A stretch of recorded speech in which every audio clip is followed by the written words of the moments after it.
गांधी जी आपको संबोधित करेंगे।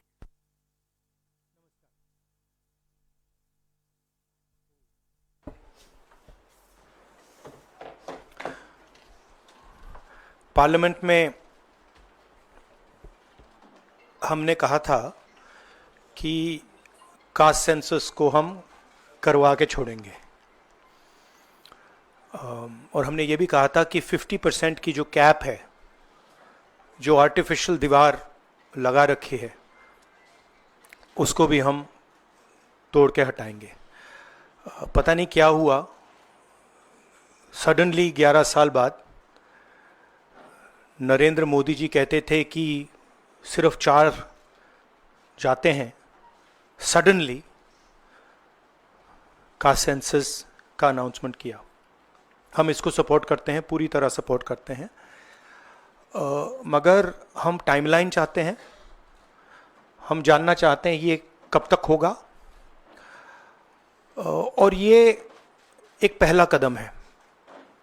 तेलंगाना एक मॉडल बना है कास्ट सेंसस के लिए, और वो ब्लूप्रिंट बन सकती है। और कास्ट सेंसस को डिज़ाइन करने में हमारा पूरा सरकार को ऑफर है, पूरा समर्थन है कि हम डिज़ाइन करेंगे, क्योंकि डिज़ाइन बहुत ज़रूरी है। क्योंकि 2 एग्जाम्पल्स हैं, एक बिहार का डिज़ाइन है, दूसरा तेलंगाना का डिज़ाइन है, उसमें ज़मीन आसमान का फ़र्क है। और मैं दोहराना चाहता हूं कि कास्ट सेंसस पहला कदम है। हमारा जो विजन है, एक बिल्कुल नया डेवलपमेंट का, विकास का पैराडाइम हम कास्ट सेंसस के माध्यम से लाना चाहते हैं। सिर्फ रिजर्वेशंस नहीं, मगर हम सेंट्रल सवाल पूछ रहे हैं कि चाहे ओबीसीज हों, दलित्स हों, आदिवासी हों, उनकी देश में कितनी भागीदारी है।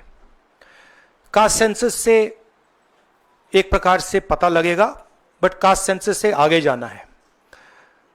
हमारे इंस्टीट्यूशंस में, संस्थाओं में इनकी कहां कहां पार्टिसिपेशन है, पावर स्ट्रक्चर जो है उधर कितनी पार्टिसिपेशन है, ये नेक्स्ट स्टेप है। और हम चाहते हैं कि इस डायरेक्शन में कास्ट सेंसस जाए। हमने एक और चीज कही थी, कांग्रेस पार्टी ने रेज की थी, मैनिफेस्टो में भी था, article 15(5). Article 15(5) is reservation in private education institutions. ये कानून है, ऑलरेडी कानून है, और हम चाहते हैं एकदम इस कानून को एनडीए की सरकार, बीजेपी की सरकार इंप्लीमेंट करना शुरू करे। सेंसस को डिले किया है और अपोज किया था, हम इसको वेलकम करते हैं। ये हमारा विजन है, इन्होंने अडॉप्ट किया, बहुत अच्छा। मगर हम चाहते हैं कि हमें डेट्स बताई जाएं, किस दिन तक ये सेंसस होगा, बजट में इसका पैसा आना चाहिए, अभी बजट में पैसा नहीं है, और फिर जो डेवलपमेंटल विजन है वो हमारे सामने प्रेजेंट होना चाहिए। तो ये मैं आपसे कहना चाहता था, अंग्रेजी में बोल देता हूं। Caste census we have been fighting now for some time. Government has opposed for some reason. We don't understand what that reason is. They have suddenly decided to do it. We welcome that. We are happy that they have done the caste census. Telangana is a model state for the caste census. There are 2 caste censuses in front of us. One is Telangana, the other is Bihar. They are completely different caste censuses. The Telangana caste census, the questions have been developed by a process of consultation, not a closed process, open process, by asking the stakeholders what are the type of questions, and it's been a very detailed, very granular exercise. We would like the national census to follow some of the ideas of the Telangana census, and we are more than happy to help the government develop the national census on similar lines. We've had 2 other issues that we have discussed which are also central, which is the 50% cap on reservations. Now this is becoming an impediment. This is becoming an impediment to development, to progress of our country, and to the progress of backward castes, Dalits and Adivasis, and we want this 50% barrier to be eliminated and broken. We have stated that. We have put enough pressure on the government to get the caste census done. We want a date by when it's done. We are going to put pressure on the government to make sure that 50% cap is destroyed. And after that, there is a third thing, which is the Article 15(5), which is reservation in private educational institutions. It is already a law. We want that law to be implemented as soon as possible. So that is broadly the structure. We see the caste census as a new paradigm of development, and we want to go beyond the caste census. We want to understand what is the participation of 90% of our population in the power structure of our country. Where are they participating effectively, and where are they not participating? And we want to give them participation and access to power. So we are absolutely convinced in the Congress Party that the caste census is a first step of a completely new development paradigm in the country, and we are going to push this paradigm through one way or the other. It doesn't matter what the BJP thinks. We have shown that we can pressure the BJP into doing the caste census. We are going to show you that we are going to pressure the BJP into doing 15(5) and also removing the 50% cap. I think every Congress member, every Congress worker, every single person who has fought for the caste census, and there are millions of people, activists from the backward communities, Dalits, Adivasis, I'm very proud of what you have done. This would not be possible without the effort, without the hard work that you have done. It has been a sustained campaign that we have run, and I'm very proud of every single person who has helped us in this campaign. Thank you.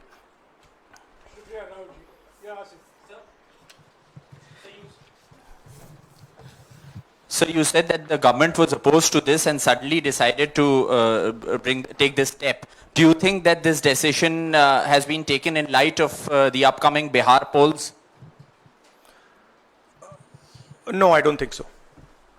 I don't think that's why this decision has been taken in a hurry.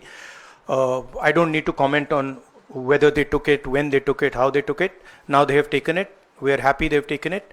Now this needs to be taken forward. Sir, प्रधानमंत्री बार बार ये कहते थे कि ये 4 जातियां होती हैं सिर्फ देश में.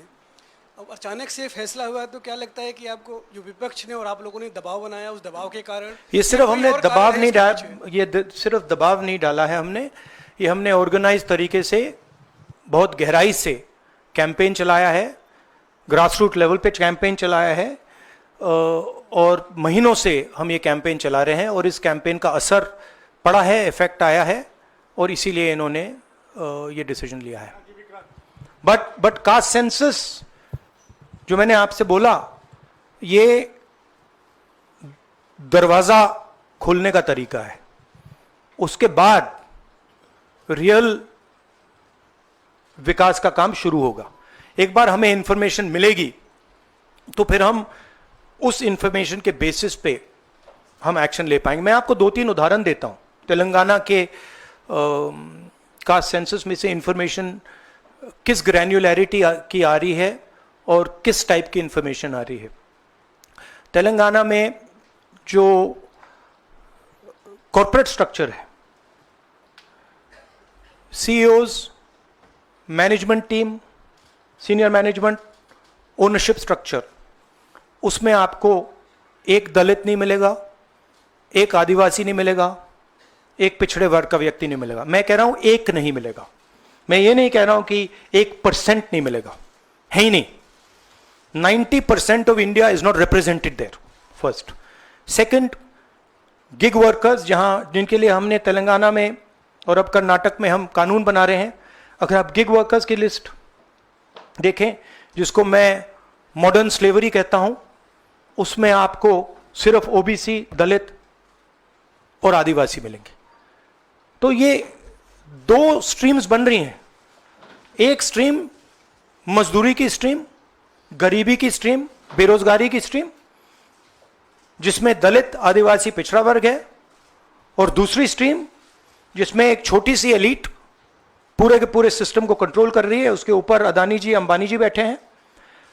तो ये कास्ट सेंसस इस चीज को बदलने का फाउंडेशन है, पहला कदम है। राहुल जी, आप लगातार दबाव बना रहे थे, लेकिन पिछले 11 सालों से प्रधानमंत्री मोदी इस पर नहीं मान रहे थे। अभी पहलगाम का इतना बड़ा हादसा हुआ, क्या आपको लगता है कि इस वक्त में जो टाइमिंग है प्रधानमंत्री की कास्ट सेंसस को मानना, वो पहलगाम से देखिए, ध्यान भटकाने की कोशिश है? आप जर्नलिस्ट हो, ये आप लोगों का काम है। आपका काम स्पेक्यूलेशन है, मेरा काम स्पेक्यूलेशन नहीं है। मैं फैक्ट्स पे काम करता हूं, तो आप स्पेक्यूलेट कीजिए। मैं इस पे स्पेक्यूलेट नहीं करूंगा, मेरे को स्पेक्यूलेट करने की ज़रूरत ही नहीं है। उन्होंने क्यों लिया क्यों नहीं लिया उसमें मुझे कोई इंटरेस्ट नहीं है। लिया, और ये बड़ा स्टेप है। मैं सिर्फ ये समझना चाहता हूं कि ये सेंसस कब होगा और ये किस प्रकार से सेंसस होगा, कौन से सवाल इसमें होंगे। क्योंकि आप कह सकते हो कि हमने सेंसस कर दिया और फिर रेलेवेंट सवाल आपने नहीं पूछे, तो फिर उसका कोई मतलब ही नहीं है।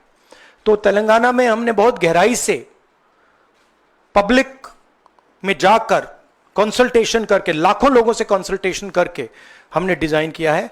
तो we want a people's census, we don't not want a bureaucrat census. Sir, आप पहले ही कहते थे कि एक्सरे है ये, तो एक्सरे के लिए सरकार राजी हो गई है। किस तरीके से एक्सरे हो? आप बार बार तेलंगाना मॉडल की बात कर रहे हैं, तो क्या तेलंगाना मॉडल अडॉप्ट होना चाहिए? किस तरीके से होना नहीं, चाहिए? देखिए, तेलंगाना मॉडल में 2-3 प्रिंसिपल्स हैं। पहला प्रिंसिपल है कि बंद कमरे में 5-10 ब्यूरोक्रेट्स ने उसको नहीं डिजाइन किया, ठीक है? क्योंकि फ्रैंकली बोलूं तो जिन कम्युनिटीज की हम मदद करने की कोशिश कर रहे हैं, उनकी होल्ड ब्यूरोक्रेसी में है ही नहीं। तो हम चाहते हैं मैस सेंसस, ओपन टेक्नोलॉजी का सेंसस, जहां हम स्टेक होल्डर से पूछें आपको एक्चुअली डिजाइन में आपकी क्या राय है, आप डिजाइन के बारे में क्या सोचते हो। यह तेलंगाना का first principle. Second principle Telangana में कि we have set up a expert group who is now going to study all the data and is going to present to the government of Telangana a vision based on caste census. So that is the second step. And third step, as you are already aware, Telangana has demolished that wall of 50%, right? And also the 15(5), article 15(5) जो मैंने mention किया है।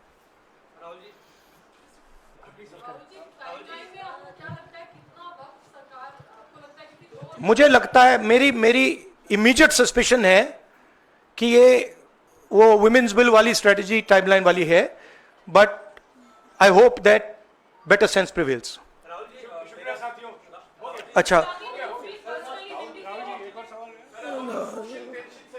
No, I want to से one other thing which is frankly बहुत जरूरी है, और आज ये शायद कास्ट सेंसस से भी ज्यादा जरूरी है।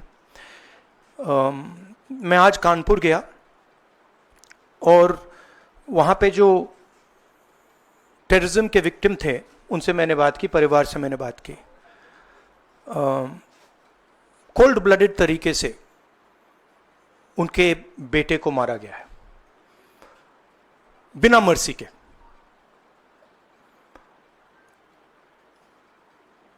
और 28 लोगों को ऐसे मारा गया है, बहुत सारे लोग घायल हुए हैं।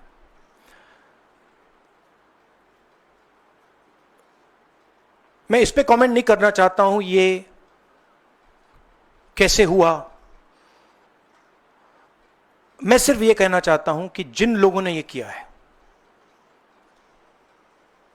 जो भी हैं, कहां भी हैं, they have to pay for this, and they have to pay for it properly, not in some half-hearted way, ऐसे आलतू फालतू तरीके से नहीं। they have to pay for it properly, कि इनको याद रहे कि हिंदुस्तान के साथ ये नहीं किया जा सकता है। हमने क्लियरली ऑपोजिशन की और सरकार की मीटिंग में क्लियर हमने लाइन दी है, यूनानिमस लाइन, कि जो हुआ है एक्सेप्टेबल नहीं है। और पूरा का पूरा ऑपोजिशन 100% सपोर्ट सरकार को देगा और दे रहा है। नरेंद्र मोदी को एक्शन लेना है, एकदम एक्शन लेना है, और पूरा का पूरा विपक्ष उनके साथ खड़ा है। जिन लोगों ने यह किया है, दे हैव टू पे द प्राइस फॉर दिस। जो परिवार है, उन्होंने आप लोगों को मेरे थ्रू एक मैसेज दिया है। एक्चुअली प्रधानमंत्री जी को उन्होंने मुझे कहा कि आप प्रधानमंत्री जी को यह बताइए, तो मैं 28 जो हमारे शहीद हैं उनके साइड से प्रधानमंत्री को आपके माध्यम से मैसेज दे रहा हूं। प्रधानमंत्री जी, उन्होंने कहा है कि हमारे जो बच्चे हैं वो शहीद हुए हैं, हम चाहते हैं कि आप उनको शहीद का दर्जा दीजिए, रिस्पेक्ट दीजिए। ये मैं कहना चाहता था। आप सबका बहुत बहुत धन्यवाद। Thank you. राहुल जी, शुक्रिया शुक्रिया शुक्रिया शुक्रिया Rahul We are saying, I am saying that 28 people have been killed in cold blood. Okay? It is pretty clear who is responsible for this. The people who are responsible for this must pay a price. The Prime Minister has to take action. Right? And the action has to be clear and it has to be strong. Without any confusion. The Prime Minister must not dilly-dally, must not waste time, must make it very clear that India is not going to tolerate this type of nonsense. So he needs to act. That's what I'm saying. He can act in whatever time frame he thinks necessary, but he has to act soon. Are you saying that the action शुक्रिया should be beyond the I think you heard what I said. या शुक्रिया I शुक्रिया said, शुक्रिया I think you heard what I said. I said, let me speak. I'm not advocating anything. I'm being very clear. The people who have done this need to pay a price. Okay? And the Prime Minister has to act on it now, firmly. He should not dilly-dally. He should not be in a confused state. Thank you. Thank you